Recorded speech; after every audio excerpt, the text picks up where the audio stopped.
enough. We're ready. I'm ready to go. That's exciting. It's not only a career twist, but it's also a challenge to my brain. It's different work. Mm-hmm. I have like this lucky thing that happens, which is that when I speak, when I like get up in front of a class or later got up in front of a crowd to speak, I don't remember anything that I said. And then people are like, wow, you did an amazing job. That was the best thing I've heard at this conference. And I'm like, thank God, because I have no idea what I said. One of the reasons I love listening to podcasts is because I get to hear stories. I get to be exposed to stories stories, concepts that I wouldn't have been exposed to otherwise in a way that I wouldn't be exposed to otherwise, directly into my ear. Yeah. And I genuinely think that shutting up and listening is a way to build empathy.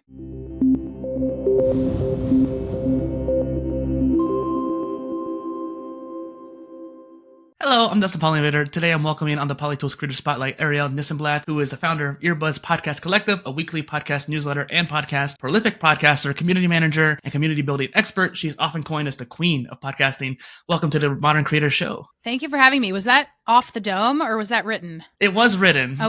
But it seemed off the dome. Good job. Thank you. I sometimes do really well with intros. Sometimes I mess them up. Crushed it. Immediately. Yeah, thank you. I'm glad to have you here because I always admired just the amount of things you've known. I've seen you at the different podcast movement conferences, and I just saw the way you present yourself, all the content you create.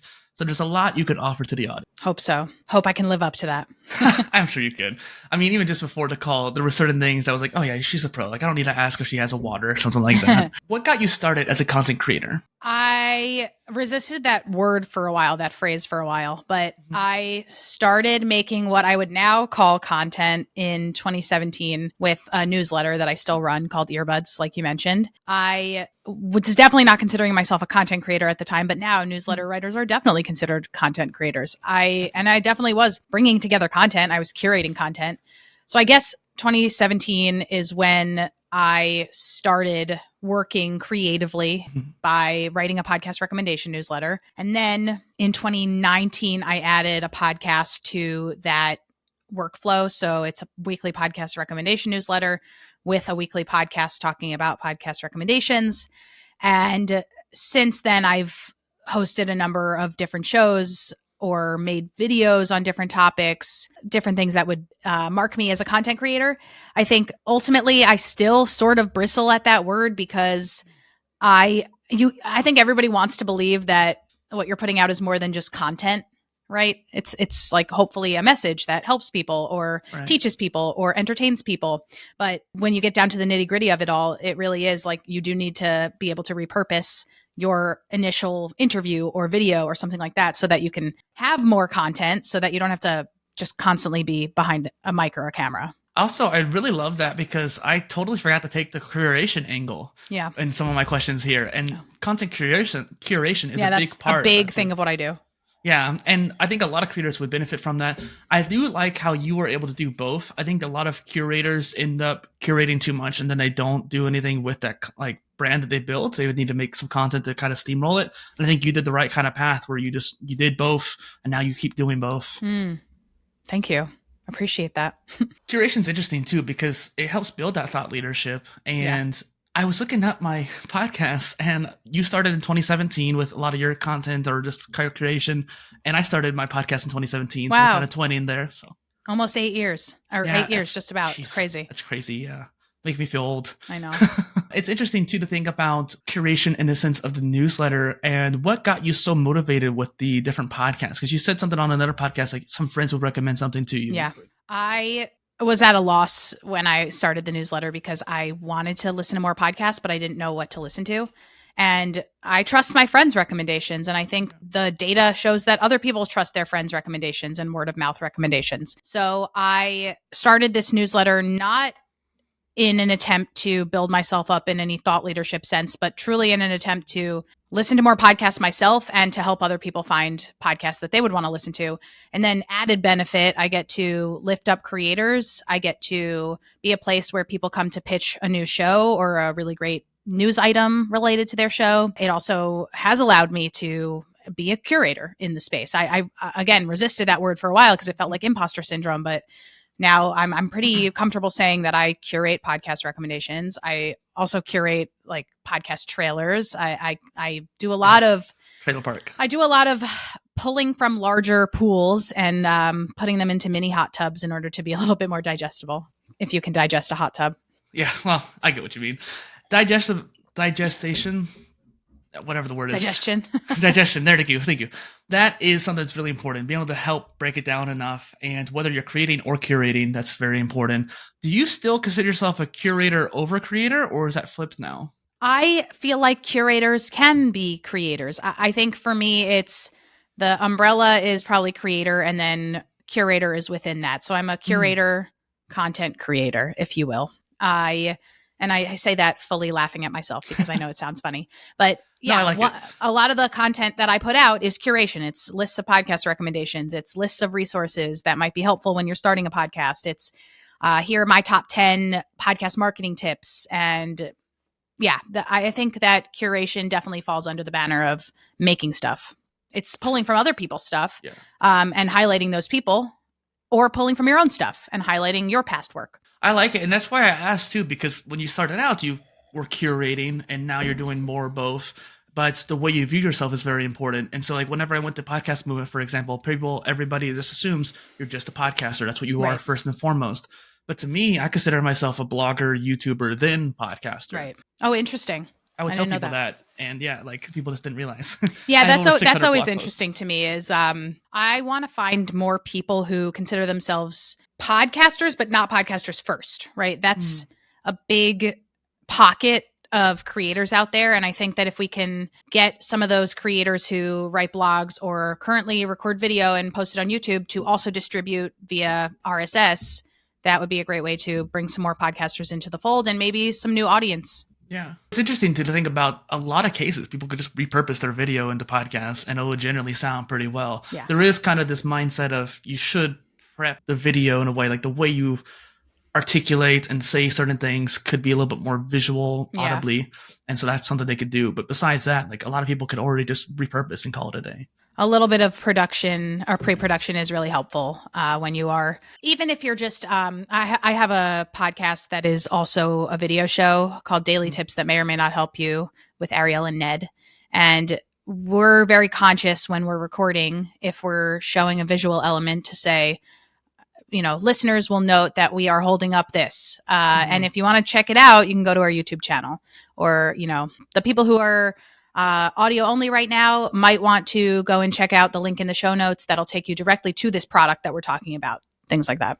And one thing that was a point of contention at Podcast Movement last year was that a lot of shows are going more into video versions of the show, especially since Spotify is supporting it, and I think even Apple too. And a lot of podcasters really resist that idea or notion. And I get it. Like if you're a podcaster and you want to just be audio, that's fine. But it is interesting to see that the growth is happening with video. I think so. But I heard something interesting on a podcast yesterday. It was Taylor Lorenz in conversation with Jack Conte, who is the CEO of Patreon.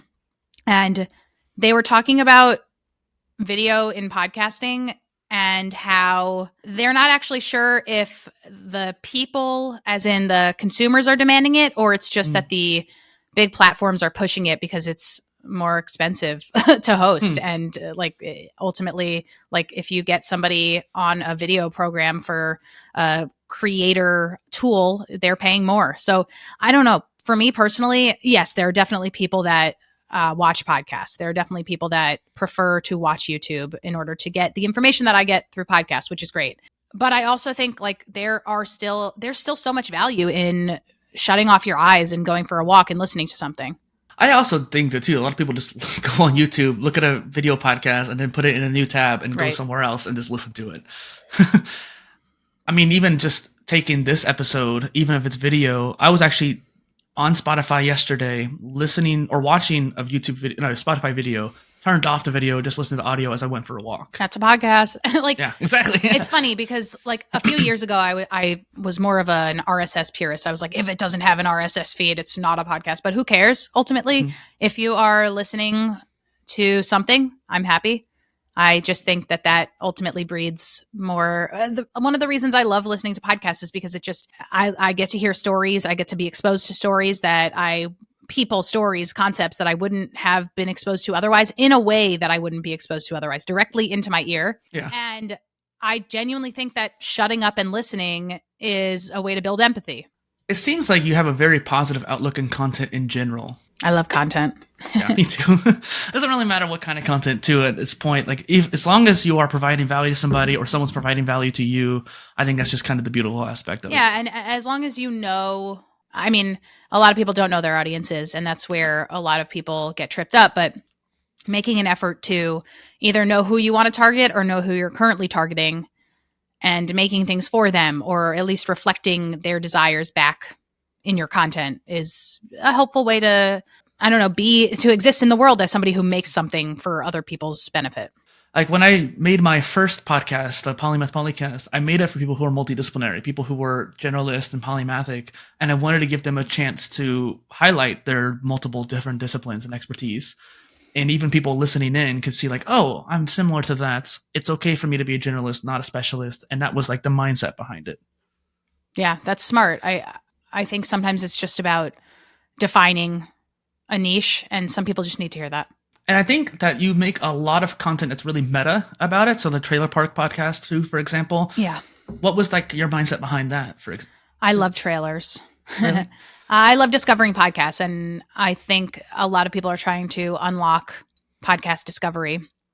And one of the ideas that I have for that, of course, is a podcast recommendation newsletter. But another one is short form audio content that may or may not interest you enough to go check out the series on the whole. Mm-hmm. So I was with a friend who is a podcast listening friend. Like whenever we go for a drive, we listen to a podcast.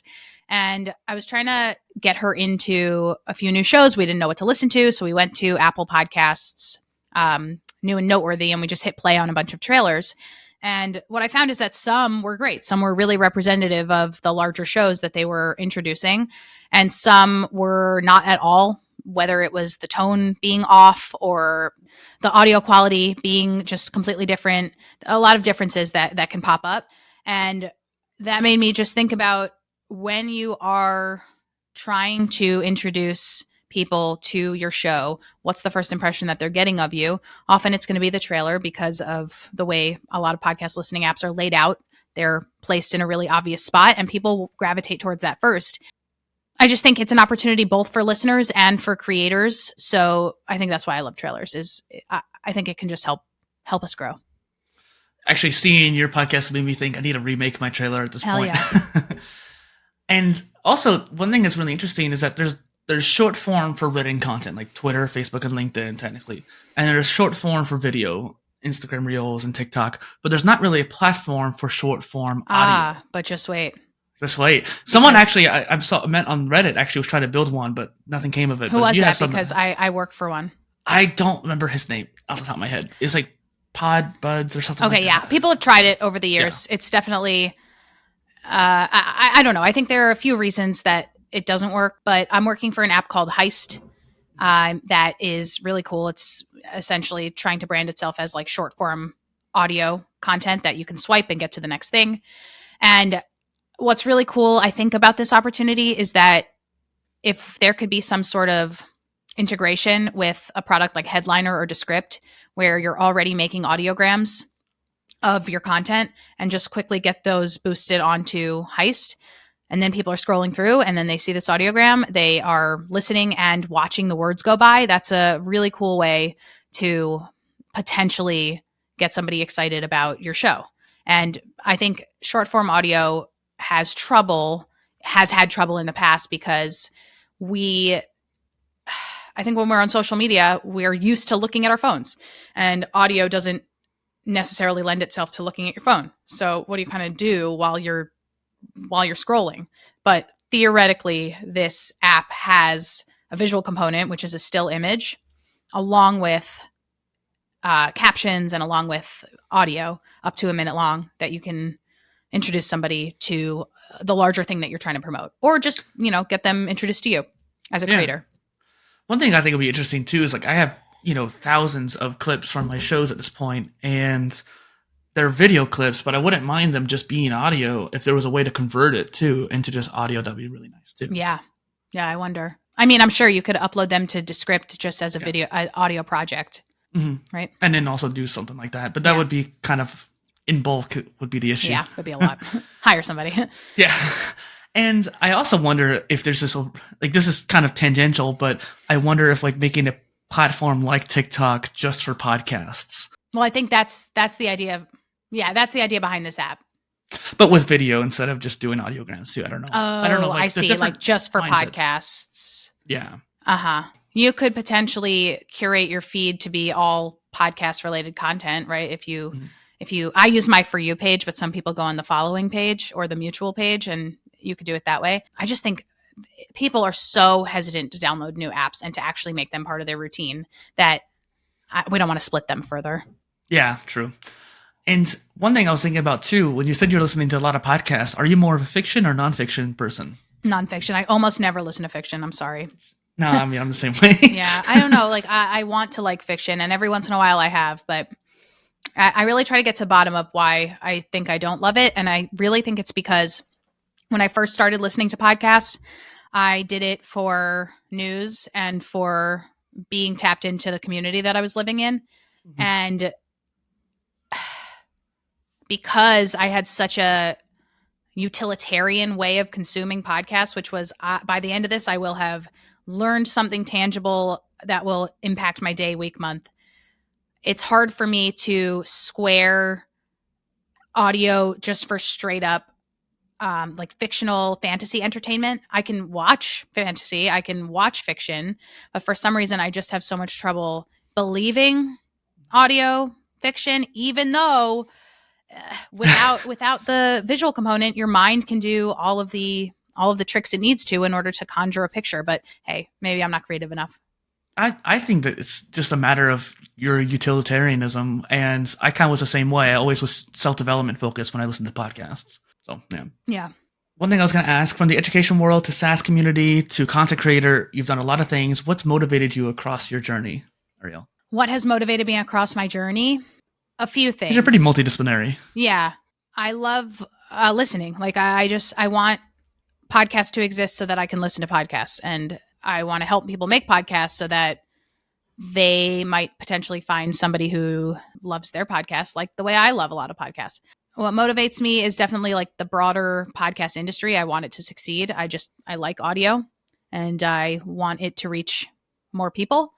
And I don't know if you could keep asking why, right? Like, yeah, what? Why? But I think it's just because I just like it. It's simple. Sometimes it's simple. You like something and you just want to like it. Another thing that motivates me is knowing a lot about something is fun. People have questions and then you get to talk to people and then you get to be helpful to people. So I really like doing that. Another thing that motivates me is money. Not that there's so much of it, but like, hey, I mean, I feel like we would all be lying if we said money didn't literally motivate us to do things. And I say this fully knowing that like, I'm not a rich person. I'm definitely not a rich person because of podcasting, but like I feel like it's important to say that like jobs will impact money will impact the type of jobs that we take. And sometimes we do things that we don't necessarily want to do based on how much somebody's willing to pay us. So like money definitely motivates me. And sometimes that means I have to take a job over another that might be better or worse for me. Mm-hmm. So yeah, just full honest answer there. I love that. And I mean, I just got a job at Express last month, which is a clothing store, just simply for the income, right? And also to get a suit for 50% off, but still. Money was motivating. And I was wondering too, like, does your education background affect how you do like speaking engagements, for example? Probably. My education background is just that I studied geography in undergrad. Mm-hmm. And I was scared of public speaking for a while, but I found I have like this lucky thing that happens, which is that when I like get up in front of a class or later got up in front of a crowd to speak, I don't remember anything that I said. And then people are like, wow, you did an amazing job. That was the best thing I've heard at this conference. And I'm like, thank God, because I have no idea what I said. So I've been lucky up to this point that is the truth. I've only like had a few spectacular failures that I've been like, oh my God, you started talking and you did not know where to land that plane. You know, when you start a sentence and you're like, I am just going to talk in circles until this lands itself or people tune out. So and that's what editing's for. Yeah. So I had a few of those live, so hard to edit. Mm. But for the most part, I I really love speaking. I love the opportunity to entertain. I love the opportunity to make something accessible. For example, I am taking the New York City sightseeing test. I'm going to be a tour guide, hopefully, if I pass. I'm taking the test at the end of the month. And I love history. I love walking. I love presenting. Those are some of the reasons I want to be a tour guide, but also because I've been on tours where you can't hear the person who is speaking. And I just want to make it so that whenever people come to New York, they can always hear their tour guides. So yeah, I think that's super important. Anyway, you asked me about my education background, and that was a fun tangent, wasn't it? Yes, that's the point of these shows, those tangents. Yeah, other than that, I've also taught Hebrew school here and there throughout my life when I was a teenager till like when I was 25. And I think because of that, I have some classroom experience, which gives me the experience of understanding and executing on curriculum, and also being able to teach to different levels within the classroom, which I think translates well to being able to define terms when you're speaking on panels or when you're speaking to people who might not have the same knowledge basis as you. So I think those are some of my things that have led me to where I am. I used to be shy. When I was younger, I was shy and I did not like to get up in front and to be perceived. I hated to be perceived. Now I love being perceived. Yeah. I had a similar experience actually with karaoke. I've always loved singing, and I had the worst stage fright. Like, I just could not get on stage in front of people. And the first time I ever sang, my leg was shaking, my whole body essentially at that point. But eventually, I loved getting in front of that crowd, and now it's exhilarating rather than being scary. I feel you on that. Good way to be. Good shift. Yeah.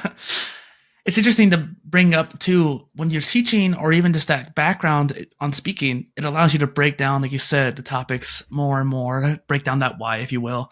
And just when I was at Podcast Movement, someone even called you like the queen of podcasting, because I was like, hey, where are you going? They're like, oh, I'm going to her panel because I want to see what they're going to say. Nice. And like, that's Love just that. like, that's like, someone else saying that too, no less. Appreciate that. Yeah. I wanted you to Thank hear you, that. person who said that. I wish I remember who it was, but it was like last year. So when we're creating content and doing all these different things, tools help us quite a bit. And one thing I love talking about is tools, which is partially why I made this show. So what tools do you like to use for creation and repurposing? I started off using Audition, and it wasn't easy, but it wasn't hard. And I really was not doing anything super technical. I was sending off my solo podcast episode about podcast recommendations to somebody named Daniel Turek, who's the best podcast editor engineer in the land. Shout out to him. And I really was just using that and then uploading to my hosting provider and then posting on social, but not using any tools to do so. Now I use Descript. I used to work at Descript and I still use it. It's a great tool for me. I know that some people like to have something a little bit more advanced. I really like the transcript-based editing for my purposes. If I need something more in depth, I will hire somebody to do it. I will hire Daniel. But for my purposes and for a lot of the work that I do with other creators, which is a lot of back and forth on what should be in this iteration of this episode, going back and forth via transcript is a lot easier than going back and forth via waveforms. So I really like Descript. I live and die by Canva. I use it. I overuse it. I have an inside joke with a friend. It becomes a Canva. I'm doing like a food tour on Sunday for friends. I'm making a thing to print out on Canva. I'm making bingo on Canva for a trip that I'm doing with my friends to the Bahamas next month. I'm making our itinerary on Canva. Like I abuse it, and yet I love it so much. They should clip this and enjoy it, Canva. But I'll tag you. Yeah, I use it all the time. And I think it's such an easy tool to master. Like that is one that I happily pay for. Mm-hmm. It's interesting too, because you can make templates in there and then just keep reusing those templates in different ways. Change the colors, change the font, and boom, you're ready for a new thumbnail. Yeah, absolutely. Yeah. So Descript, Canva, what else? I mean, the social platforms are not tools per se, and I don't use any scheduling tools for social media. Interesting. What else might I use? Do you not use a scheduler just because like how it might perhaps impact your performance? Maybe. Or just no, do you more like so doing it because manually? I don't really like to plan content. I just put things out when they come to me. It's fine. Fair enough. Just curious because I always ended up being kind of the opposite, where I was like, I want to schedule it out so I don't have to worry about it anymore. Yeah, I get that. I get that. Descript is one of the major tools I always recommend to people because it's such a great tool. I actually found it ages ago, probably late 2010s, I think, if it was around back then. I remember it being like before. Started in like 2017, 18, I think. So I remember finding it back in the day and seeing their original overdub kind of concept, and I was really fascinated by that. And then, of course, over 2020, the whole rise of different podcasts. That's when I started doing interviews, for example, too, and just seeing more and more people kind of flock to it. I really like the fact that they added Squadcast to it, and now Descript Rooms as a replacement for that later on. What are your thoughts on that? So I was there right up until we launched Rooms, and I love remote recording. So I am an advocate for remote recording tools. I use Rooms for my podcast about daily tips that may or may not help you. I really like the process. I love that it automatically is then in my Descript account. Just makes it so much easier than what I was doing in the past, which was downloading, then uploading, then sharing. And big fan of what they're doing with Rooms. And my old boss / friend, Zach Moreno, is leading the team there on Rooms. And I just think he does great work and is also one of the nicest men in America. Descript definitely leads the way for text-based editing. I know that Riverside technically has it, Podcastle has it, not nearly as good. And I'm fully able to say that, even though we're using Riverside technically right now. And it's interesting to think about what matters most is like what tool works for you. And I wanted to make sure we give a good shout out to Descript there. Thank you. Yeah, let's do it. Shout out to Descript. Yeah. One thing I like to ask is, can you share your favorite story that's happened to you as a content creator or curator? My favorite story about myself? Yeah. Like something that's happened to you. It's like if you met somebody or something that just made you feel really good. Okay, I have one. I was actually just telling this last night and somebody called it my villain origin story. Ooh. I went to Podcast Movement in 2017 because I was living in Los Angeles at the time and I had just started my newsletter, and I heard that this conference was happening in Anaheim, and I was like, hell yeah, I want to go. So I emailed the founders and I basically did like a begging for a free ticket in exchange for advertising in my newsletter, which did not have a lot of subscribers at the time. But I'm sure my email came off very like, hello, I'm just a little recent college grad who really wants to get into the podcast space. Can you please consider this for me, sir? And they let me go, which was so cool. And I took full advantage of it. I went both days, even though I had to drive and pay for parking, which was super expensive. I took off work to go. So cute. And I talked to literally everybody that I could. And I went out of my way to like tell podcast hosts that I admired them and embarrass myself a little bit and take pictures. And I'm sure they appreciate it. But, at the time, it definitely just feels embarrassing. And then the next year I went to Podcast Movement in Philly, also because I was able to advertise in my newsletter. And when I was there, I went to a talk about, here's how to have a number one podcast. Here's how to grow your show. And I was not yet aware of the grifting that takes place in the marketing spaces in podcasting. So I showed up being like, oh my God, they're going to tell us how to have a number one podcast. Like, let's go. How is not everybody attending this exact session right now? And I got there and the stuff that this person was saying was like complete bullshit garbage, but more so also beating around the bush, just like not really saying anything at all. And yet people were in the crowd, like shaking their head like, wow. And I was like, I looked around being like, are you guys kidding? So from then on, I was like, oh, I'm only going to put stuff out that is helpful for me and hopefully then helpful for other people. Right. So that's my villain origin content creator story.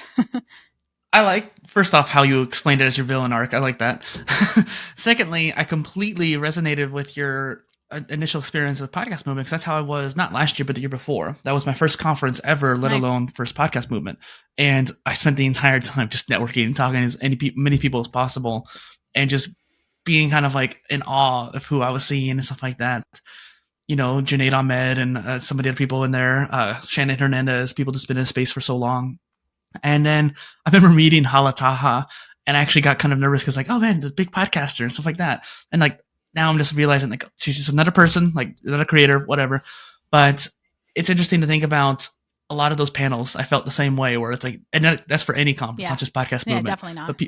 And I just like, oh, so I'm not going to get anything out of this. I'd rather just spend the time and go talk to more creators and network more. And that's not to say that there aren't some incredible sessions, but I think I was just so ready for people to know more than me. And then I was upset that they didn't know more than me. And I was like, oh, fuck, if they don't know more than me, then like, how do we grow a podcast? Yeah.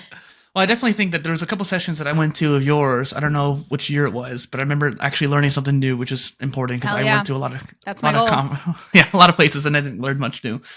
And considering you've been on an insane amount of podcasts, like when I looked up your name, you're all over the place. I love that. What is something that stood out to you as a guest of one of those interviews? I've definitely been on shows where you can tell people don't do any research at all. And haven't listened to any of the shows that you've been on in the past. So they ask you the same exact questions and then I'm just parroting the same lines. In those situations, I try to challenge myself to tell stories differently. That can be a frustrating experience. I really like, I've been on a bunch of shows that are, you're right. I've been on a lot of podcasts about podcasts and podcasts about content creating and podcasts about community building and things in this niche. And it's been interesting over the years to see who finds me on LinkedIn or on other platforms of social media through different podcasts. And they'll usually let me know, I found you on Kevin Schmidlin's Grow the Show podcast or on, Matt Kundle's podcast, Sound Off. And it's not always predictable. The shows aren't like, it doesn't matter if the show is big or small. Sometimes you can there is a dedicated audience and they want to engage with the guests. And that's always just a really nice boost. And I've had experiences both in person, online, in person where it's in a fancy studio, online where, people don't have great microphones. Like I've had experiences all over the place. And I think what is always exciting to me what's always interesting to me is just noticing how people go through the process of remote recording, because I used to work in remote recording and I'm always curious. It's like a lifetime user research session, like how are you using this product? So in addition to answering all the questions, I'm like, what buttons are you going to press and why? Yeah. I mean, like, for example, I did use the script function here for one of the questions. So I made sure I asked it right. And nice. I always try to have like a little checklist before the call, like, hey, do you need to go to the bathroom? I don't usually say this. I usually say more of them, but for you, I skipped a lot of it. But like, I always say like, hey, we're not recording yet. And that usually makes the person a little less nervous and blah, blah, blah. And I try to send the email a day ahead in case there is questions that you don't want to answer or you have an NDA or whatever. And also that way you have the link ahead of time. I've been on some shows where they don't send a link until like 5 minutes till. And I'm like, hey, like clock's ticking. Like now we're actually past time and you haven't sent the link yet. That always makes me mad. Yeah. Yeah. That's scary. Yeah. It's about making it easy for your guests. I definitely think that you have a lot to offer outside of just the community and content podcasts. I'm kind of curious to see if you'd ever go on like a geography podcast or maybe even just like, a travel podcast. You've lived on both coasts, for example. You probably have a good perspective. People can learn from that as well. I've been on a bunch of shows that are not necessarily specifically podcast related. And I will talk about, it's not expertise. I will talk about my experience in geography. I will talk about, I think you can always default, even if you're not an expert in something, to your experience with the thing, right? So I can always talk about how I think my degree in geography helped me in my career in marketing, even if I can't speak to the nuances of demographic shifts from the 1980s to the 1990s in suburban Philadelphia, which would be cool. I have guested on a show called Unorthodox, which no longer exists. It's a podcast about Jewish culture. And they found me because of Twitter, because I sometimes tweet like funny Jewish / podcast crossover things. And I got so many of my parents' friends reaching out to me after being on that show, just being like, I listen to the show every week. It was a delight to hear what you're up to. So that was cool. So yeah, I've definitely guested on shows that are adjacent to, and it's a good time. It's just a fun way to practice your story. Yeah. And kind of going back to the last thing that we were talking about too, it's like sometimes people talk about when you go on multiple podcasts, I try to, as a host, to ask questions that you haven't been asked before. This show has a little bit more generic questions in it, like what got you started kind of thing. But even my other show in particular, like I try to go out of my way to ask unique questions. And I try to with this one as well for you. because I was like, she's been on all these shows. I don't want you parodying the same Yeah, I thing. mean, you got me to, if I slowed down before I spoke, that means that I was thinking about it, right? Yeah. I mean, it's going to get cut out, so people aren't going to know that at least, but it's still one of those. Yeah, keep this in. Yeah, I will. It's interesting to think about just to, so I don't know who I heard said it, maybe Robert Greene or someone like that, was talking about when you are saying that same thing over and over again, it does allow you to refine it and make it more and more efficient. That's true. And then you can lead into speaking that same topic even more effectively too. Yeah. Like I said, I have a lot of fun with repurposing, I guess, the lines that I share, the stories that I tell. It's a fun challenge to figure out what new words your brain can use, and to see if you can do it without saying Yeah. One of the things I have on the pre-list that I don't always say because sometimes it actually causes an inverse effect, but I sometimes try to say, please be mindful about saying or because and then people get aware of it, yeah. And then they do it more. My next question here for you is, what was it like to meet 50 Cent? I did see that you liked that post of mine yesterday. I had to. I was working at a co-working space at the time in Los Angeles and in Santa Monica, and my coworker went to the store next door to get a smoothie and was like, I'm pretty sure 50 Cent is here. And I was like, okay, must find out and must say hello. I had no shame at the time. I still don't really have shame when it comes to celebrity. I don't think you do. And I just went up to him and I was like, I literally said, excuse me, Mr. Cent. Like, I called him Mr. Cent, and he loved that. He laughed out loud. I forgot what I asked him, but it was fun. It was quick. Yeah. It was just a quick meeting, but definitely exhilarating.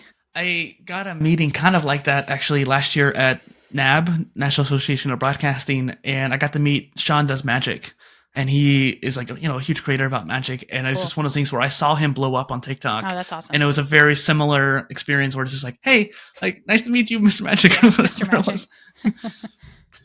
Kind of going back to that geography thing, have you ever thought about just making geography content, or you just kind of moved past that, or did you want to go back to it? I did, after college, a few years after college, start taking a geographic information systems course. That would have been, it's a mapping software. And I do like that. And I would consider eventually going into it. I've noticed recently that I'm really interested in talking about population shifts and demographics and migration patterns and things like that. I've been really into statistics on birth and death rates. And this is like sort of geography related. Sometimes there can be geographical implications. I don't know that I'm necessarily qualified. Not that it matters, because I know a lot of people. I can definitely make a show that is not necessarily like expert level, but I could definitely talk about geography from a layperson perspective.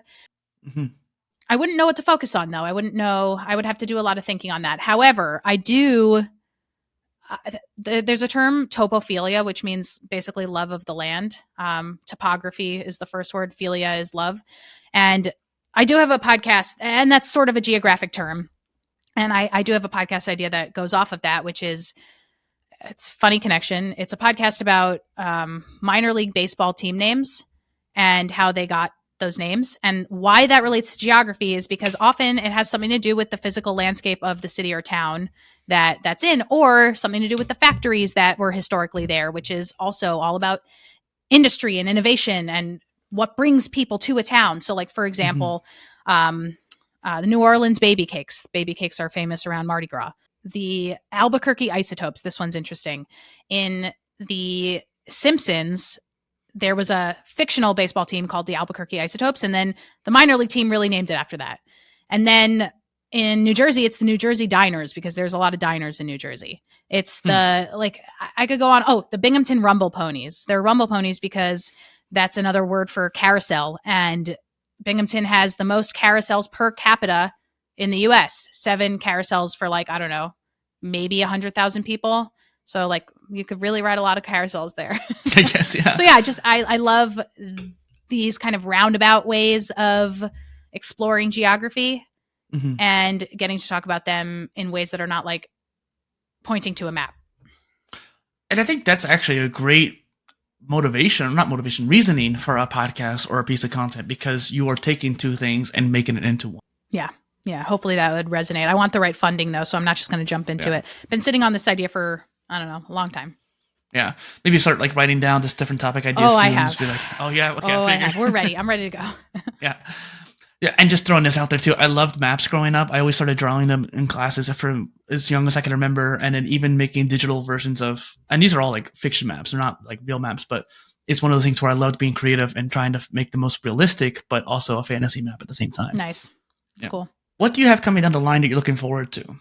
I recently started a job at a company called Audely, which is a production company where I'm the director of content and community. And I'm having a lot of fun officially being on the creative side of things. I've been for myself on the creative side of things for a while, but professionally, full-time wise, I've been on the software side of things, usually in a community marketing role. And I'm still definitely doing a lot of marketing in this role, but I also get to have conversations with people before they start their shows about shaping the idea for their shows and how long their season should be. And even more nitty-gritty, I get to cut tape. So I'm having a lot of fun with that. And that's exciting. It's not only a career twist, but it's also a challenge to my brain. It's different work. Mm-hmm. I am excited about On Air Fest, which is a podcast festival that takes place in Brooklyn in February. I'm speaking at it for the first time on podcast cover art. And I love podcast cover art. That's another thing, again, like that I just love talking about and helping people do. So I'm excited to shape that talk because I've never spoken on it directly before. I just talk about how much I love it. I'm going to make it sort of like an artsy conversation where I talk to people who have changed their podcast cover art over time and what they've seen in those changes. So looking forward to that. Then podcast movement is at the end of March. So that's always a good time. It's like going to summer camp. Evolutions or the regular Evolutions. Ones? Okay. Yeah. I just call them the same. Yeah, same. Yeah. So yeah, that's what's down the line. Well, and I love how it does seem like a big step forward for you too, like your director. Like, I mean, obviously you had some head of community before, but it's just one of those things where it seems, like you said, it's stimulating for the brain, which is really important. And on another topic there, podcast art and podcast seasons, I've always been really fascinated by. Like every season for my Polycast, I've definitely changed the podcast art. Nice. And I tried to do that. And I made my episodes the season length, 42 episodes. Wow. And why do you like Jackie Robinson? It's the meaning of life. 42? Yeah. Why? What is it? Hitchhiker's Guide to the Galaxy. Okay. You know, it's also Jackie Robinson's number.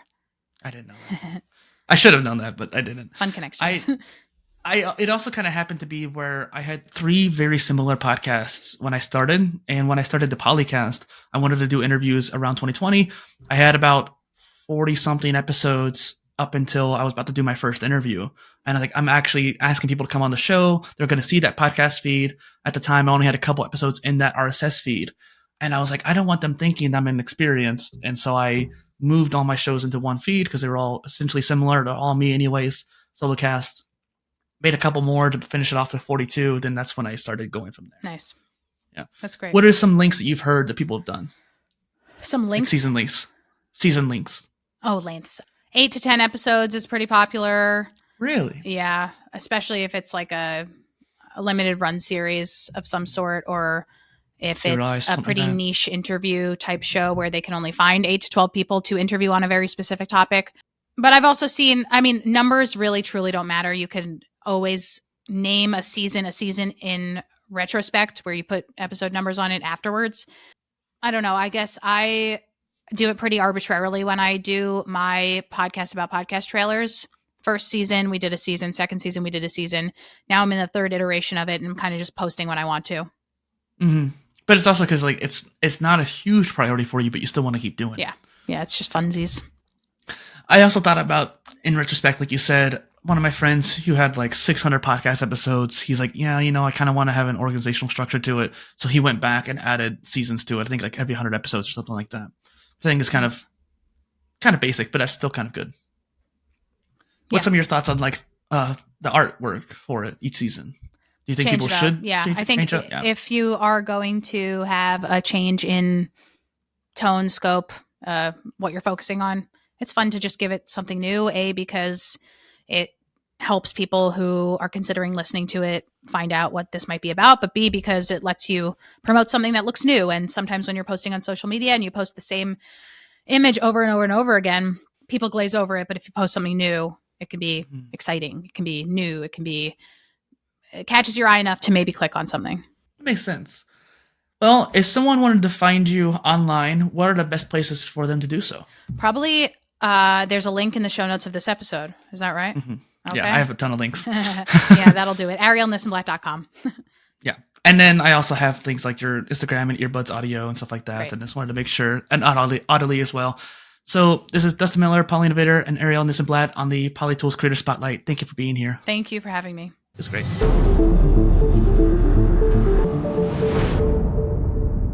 I love content.